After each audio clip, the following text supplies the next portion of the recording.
Thank you for being here. This is the first ever edition of Bliss and Beats, which is something that I've really wanted to do for a long time. Bliss and Beats is something that I'm planning to do at least a few times a month. And the intention behind Bliss and Beats is for me to share a tool with you that hopefully can make your life a little bit more blissful, and a beat, which is a piece of music or a song that I'm really loving that week or that month or whenever I'm posting it. And hopefully it all kind of correlates together and goes really well. So a little bit about me. I am a life coach and also work in marketing. I love music so much, and I spend a lot of my free time really going to concerts and curating that music. And I also really vehemently and passionately believe in the power of life coaching, the power of mindfulness, the power of positive psychology, and all of these things that I've been practicing and working on for a couple of years now that have really changed my life. And I really truly believe that there's a huge opportunity to bring more awareness to these practices and to really bring them in a way that people can really relate to.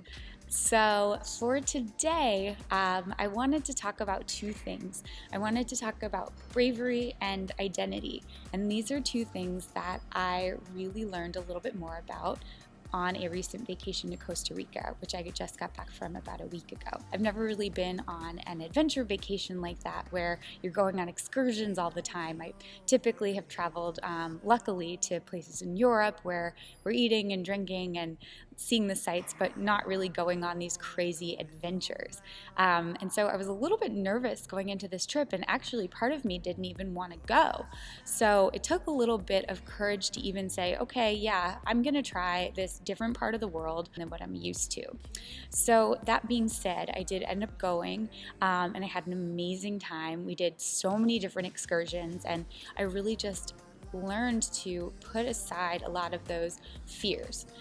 So one excursion that really comes to mind is we went whitewater rafting on one of our first days, which was a lot of fun, something that I've never done before. And while we were on the whitewater raft, we pulled over to the side and our guide decided to have us jump off a cliff into the river. So I'm thinking to myself, okay, everybody else in the group is doing this. I should probably try it, pura vida and all of the things that they say in Costa Rica. And so I decided to go after I saw a couple of my friends go and jump off the cliff. I started to climb up the cliff, and at this point, because so many people had climbed up it, it was starting to be a little slippery. So I started to climb up, and at one point I slip and totally lose my balance. And I'm literally sliding down this cliff, scratching my knee, scratching my arm. I end up kind of being helped by one of my friends, and I grab on and I'm holding on. And so at that point, I decide, okay, just got to keep going. I've got to keep going. So I get to the top of this cliff, and you would think the scariest part was over. I'm on the top of this cliff, and I'm like, oh, hell no, I am not jumping. I'm looking down. My heart is racing like it has not raced in a long time, and I just was terrified. And the guide kept counting me down. 1, 2, 3, jump. And I couldn't move.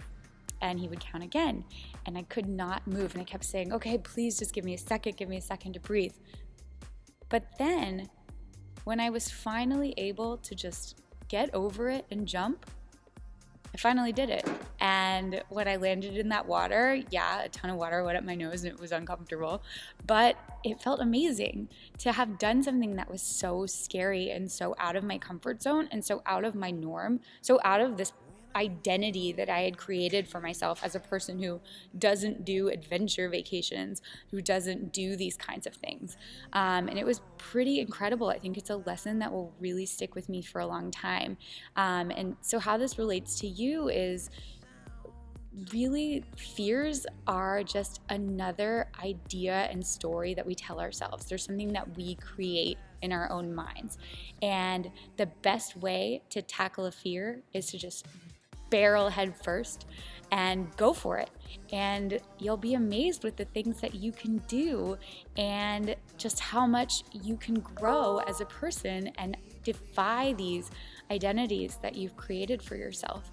And so the other thing I do want to leave with is, our fears are often indicators of the things that we really need to do to grow and the things that the world is trying to pull us towards. So I don't think that means I'm going to be a professional cliff jumper anytime soon, but it is expanding my horizons in a really great way, and in a way that I think are really needed.